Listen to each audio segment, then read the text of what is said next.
আমি বলছি না যে পাকিস্তানের বিপক্ষে তৃতীয় ওয়ানডে ম্যাচে বাংলাদেশ আগে ব্যাটিং করলে ৩০০ রান করে ফেলবে যদি একাদশে এই পরিবর্তনটা করা হয়, কিংবা পরে ব্যাটিং করে যদি আমরা ৩৫০ টার্গেট পাই দ্বিতীয় ওয়ানডের মতো, তাহলে আমরা সেই রান তাড়া করে জিতে যাব, সেটা আমি বলছি না। কিন্তু এই পরিবর্তনটা হওয়া উচিত। ইন অল ফেয়ারনেস, সৌম্য সরকার একাদশের জায়গাটা ডিজার্ভ করেন, একাদশে ফেরাটা তিনি ডিজার্ভ করেন। সৌম্য ফেল করতে পারেন, এই ম্যাচে তিনি প্রথম বলে আউট হয়ে যেতে পারেন, কিন্তু আপনি ম্যাচের আগের সমস্ত কিছু যখন বিবেচনায় নেবেন তখন একাদশে ঢোকার দাবিদার সৌম্য সরকার প্রবলভাবে। একাদশটা কিভাবে নির্বাচন হয়, বা ধরেন স্কোয়াড নির্বাচনটা কিভাবে হয়, সিলেকশন প্যানেল করেন, কোচ ক্যাপ্টেনের ভূমিকা সেই জায়গাটাতে একাদশ নির্বাচন অনেক বেশি করে থাকে। সেইখানটাতে পারফরমেন্সের যেমন গুরুত্ব রয়েছে, টিমের ড্রেসিং রুমে আরেকটা ব্যাপারকে খুব গুরুত্ব সহকারে দেখা হয়, ফেয়ারনেস। সবার প্রতি সমান ফেয়ারনেস দেখাচ্ছে কিনা team management, selection panel, coach, captain. Soumya Sarkar যেইভাবে একাদশ থেকে বাদ পড়েছেন সেইটা আমার কাছে খুব ফেয়ার হয়েছে বলে মনে হয় না। আবার যেই ক্রাইটেরিয়ায় তিনি বাদ পড়েছেন সেম ক্রাইটেরিয়া যদি অ্যাপ্লিকেবল হয়, তাহলে তৃতীয় ওয়ানডে ম্যাচে সৌম্য সরকার একাদশে কেন ফিরবেন না? আমি আলোচনাটা করি, তাহলে ব্যাপারটা বুঝতে পারবেন। আমি জানি না বাংলাদেশের ক্রিকেট ইতিহাসে কখনো এমন ঘটনা ঘটেছে কিনা যে আগের সিরিজে সর্বোচ্চ রান যিনি করেছেন তিনি পরের সিরিজের প্রথম ২টা ম্যাচে একাদশ থেকে ড্রপড হয়েছেন। আমি জানি না আমাদের ওয়ানডে হিস্ট্রিতেই কখনো এই ঘটনা ঘটেছে কিনা, সর্বশেষ ২টা ওয়ানডে ম্যাচে যিনি দলের টপ স্কোরার ছিলেন তিনি নেক্সট সিরিজের পরের ২টা ওয়ানডে ম্যাচে একাদশেই নেই। সৌম্য সরকারের ক্ষেত্রে সেই ঘটনাটা ঘটেছে। আমরা লাস্ট ওয়ানডে খেলেছি গত অক্টোবর মাসে ওয়েস্ট ইন্ডিজের বিপক্ষে, সেইখানটাতে ৩ ম্যাচে ১৪০ রান সৌম্য সরকার করেছিলেন, অ্যাভারেজ ছিল 46.66। ওই ১০০-র বেশি রান সিরিজে কিন্তু আর কেউ করতে পারেননি, টপ স্কোরার সৌম্য সরকার ছিলেন। আপনি যদি লাস্ট ম্যাচটার কথা ধরেন, সেইখানটাতে সৌম্যর একটা ৯১ রানের ইনিংস ছিল, দলের সর্বোচ্চ। তার আগের ম্যাচটার কথা যদি ধরেন, সৌম্যর একটা ৪৫ রানের ইনিংস ছিল, দলের সর্বোচ্চ। সর্বশেষ ২টা ওয়ানডে ম্যাচে দলের সর্বোচ্চ রান যার, ওই সিরিজটাতে সিরিজের সর্বোচ্চ রান যার, তিনি নেক্সট সিরিজে একাদশ থেকে বাদ পড়ে গেলেন। প্রথম ২টা ম্যাচে তিনি একাদশে থাকলেন না। বাংলাদেশের ক্রিকেট কি অস্ট্রেলিয়ান ক্রিকেট হয়ে গেল নাকি? ভারতের ক্রিকেট হয়ে গেল নাকি? ইংল্যান্ডের ক্রিকেট হয়ে গেল নাকি? মানে সৌম্যর বাদ পড়া দেখলে তো বিষয়টা ওইরকম মনে হয়। হ্যাঁ, এই জায়গাটাতে আমি বলছিলাম যে পারফরমেন্সের একটা বিবেচনা, একটা হচ্ছে গিয়ে ফেয়ারনেসের যে বিবেচনা, সেই ন্যায্যতা সৌম্যর ক্ষেত্রে আসলে হলো কিনা, ন্যায় বিচারটা আসলে কি তিনি পেলেন কিনা। যদি আপনি ধরেন ফরম্যাটে, ইন্টারন্যাশনাল ফরম্যাটে এরকম রান করার পর নেক্সট সিরিজের প্রথম ২টা ম্যাচে একাদশে না থাকাটা, এইটা আসলে অন্যায় হয়েছে সৌম্য সরকারের সাথে, এইখানটাতে কোনো ডাউট নাই। আলোচনায় কোনটা আসতে পারে যে না, আমরা রিসেন্ট ফর্ম বিবেচনায় নিয়েছি, আমাদের ধরেন এই কোচ, ক্যাপ্টেন, টিম ম্যানেজমেন্ট যারা একাদশ নির্বাচন করেছেন তারা হয়তো রিসেন্ট ফর্মটা বিবেচনায় নিয়েছেন, ডোমেস্টিক ক্রিকেট বিবেচনায় নিয়েছেন, প্র্যাকটিস ম্যাচ বিবেচনায় নিয়েছেন, আমাদের ওই বিপিএল ছিল, তারপরে হচ্ছে গিয়ে এনসিএল, ওডিআই ছিল, প্র্যাকটিস ম্যাচ ছিল, সবকিছু সেটাতে হয়তো বা তারা বিবেচনায় নিয়েছেন। কিন্তু সেই বিবেচনায় নেয়াটা যদি ক্রাইটেরিয়া হয়, সেই ক্রাইটেরিয়া কি বাংলাদেশ ক্রিকেটের সবার ক্ষেত্রে অ্যাপ্লিকেবল? সব সময় অ্যাপ্লিকেবল? ধরেন লিটন দাস, তিনি তো এই সময়টাতে তার পারফরমেন্স কি যেই কারণে তিনি ওয়ানডে দলে ফিরেছেন? সেরকম পারফরমেন্স তো নাই রে ভাই। কিংবা ধরেন লিটন ভালো করেছেন, লাস্ট ম্যাচটাতে তিনি আমাদের টপ স্কোরার ছিলেন, অ্যাকচুয়ালি ছিলেন, কিন্তু আমি বলছি যে সবার ক্ষেত্রে কি সেম ক্রাইটেরিয়া মেনটেন করা হচ্ছে কিনা। লিটনের ৮টা ওয়ানডে ম্যাচে ১৩ রান করেছিলেন, সর্বশেষ ৮টা ওয়ানডে ম্যাচে, এরপরে কিছুই না করে তিনি আবার ওয়ানডে টিমে চলে আসলেন। আর সৌম্য সরকার লাস্ট সিরিজটাতে টপ স্কোরার ছিলেন, লাস্ট ২টা ম্যাচে দলের টপ স্কোরার ছিলেন, স্টিল তিনি হচ্ছে কি একাদশে থাকবেন না। এইটা তো ড্রেসিং রুমে প্রত্যেককে একই রকম ভাবে দেখার, একই পাল্লায় মাপার সেই বার্তাটা তো আসলে দিচ্ছে না। তানজিদ হাসান তামিমকে একাদশে ইনক্লুড করা হয়েছে এবং প্রথম ম্যাচটাতে তিনি যে ৬৭ রানের অপরাজিত একটা ইনিংস খেলেছেন ৪২ বলে, সেই কারণে সৌম্য সরকারের না থাকাটা নিয়ে খুব একটা আলোচনার জায়গা তৈরি হয় নাই। বাংলাদেশে যেহেতু ওই ম্যাচটাতে ১১৫ মাত্র টার্গেট ছিল এবং সেই টার্গেটে তানজিদ এত ভালো ব্যাটিং করেছেন, বাংলাদেশ ওই ম্যাচটা জিতে গেছে সহজেই ৮ উইকেটে ২০৯ বল হাতে রেখে।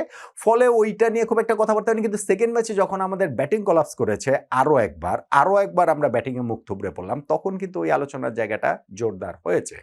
তানজিদ তামিম এই ম্যাচে আবার তিনি 1 রান করে আউট হয়ে গিয়েছেন। এখন সৌম্যর জায়গা যিনি নিয়েছেন তিনি কি প্রতি ম্যাচেই 50 করবেন? না, আমি সেটা বলছি না।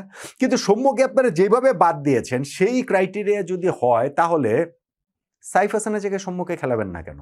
কারণটা কি? সাইফ হাসানের কেসটা আমি একটু বলি।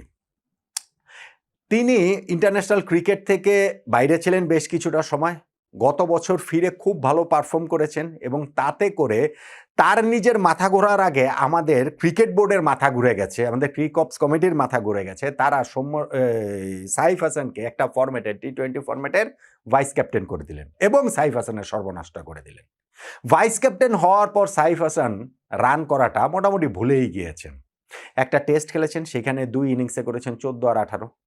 3টা টি-20 খেলেছেন, সেইখানটাতে করেছেন 6 রান, 19 রান, 22 রান এবং এই সিরিজে যে 2টা ওয়ানডে ম্যাচ খেলেন সেখানে করলেন 4 রান আর 12 রান। কোনো ফরম্যাটেই রান পাচ্ছেন না। ডোমেস্টিকে বিপিএলটা যে খেলেছেন সেই বিপিএল এর প্রথম 8 ম্যাচ মিলিয়ে মাত্র 60 রান করেছিলেন তিনি।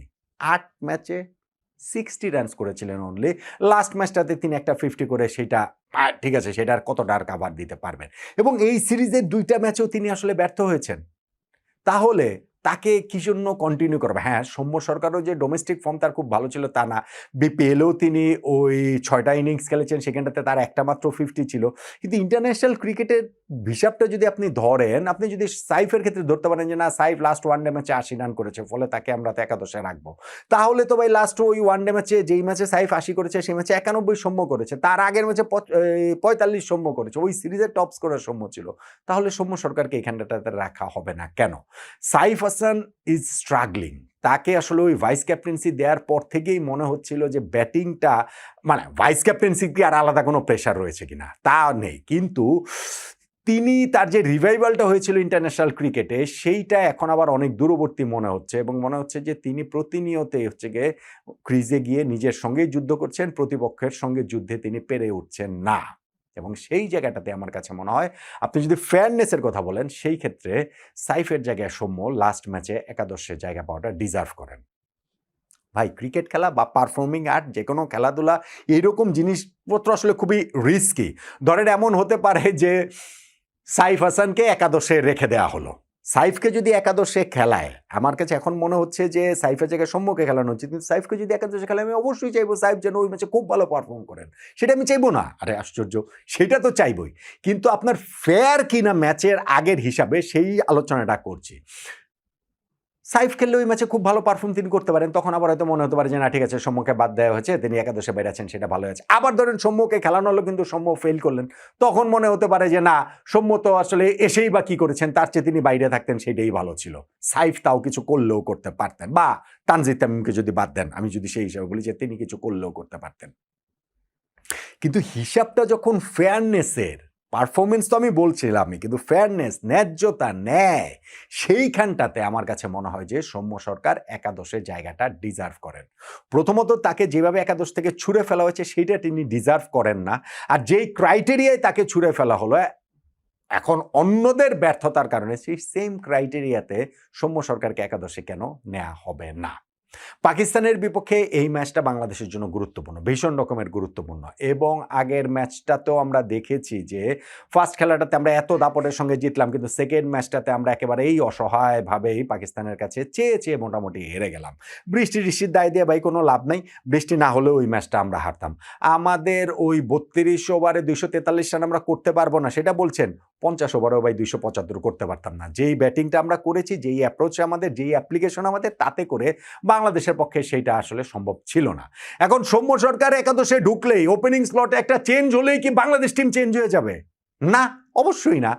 কিন্তু মাঠে নামার আগে বাংলাদেশের সেই জয়ের, রান করার পসিবিলিটির জায়গাটা বাড়বে, ন্যায্যতার জায়গাটা প্রতিষ্ঠিত হবে যে না ঠিক আছে, প্রত্যেককেই একই ক্রাইটেরিয়া সবার ক্ষেত্রেই প্রযোজ্য, প্রত্যেককেই ড্রেসিং রুমে একই রকমভাবে দেখা হয়।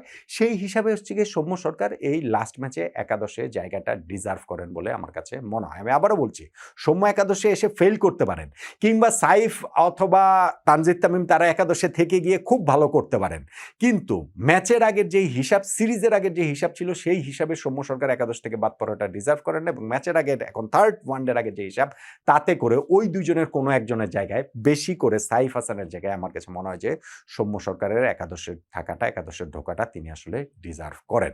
টিম ম্যানেজমেন্ট কি আমাদের টিমের ড্রেসিং রুমে আমাদের বার্তা দিতে হবে না, মিডিয়াকে বার্তা দেওয়ার কিছু নাই, আপনার দর্শকদেরও বার্তা দেওয়ার কিছু নাই। ড্রেসিং রুমে কি অন্তত ওই বার্তাটা দিতে পারবে? ফেয়ারনেসের বার্তা, যে না, টিমের সবাইকে সমানভাবেই দেখা হয়, এবং সেই বার্তা যদি দিতে চায় তাহলে আমি মনে করি যে লাস্ট ম্যাচের একাদশে সৌম্য সরকারকে ইনক্লুড করা উচিত, ইনক্লুড করাটা প্রয়োজন, ইনক্লুড করাটা জরুরি।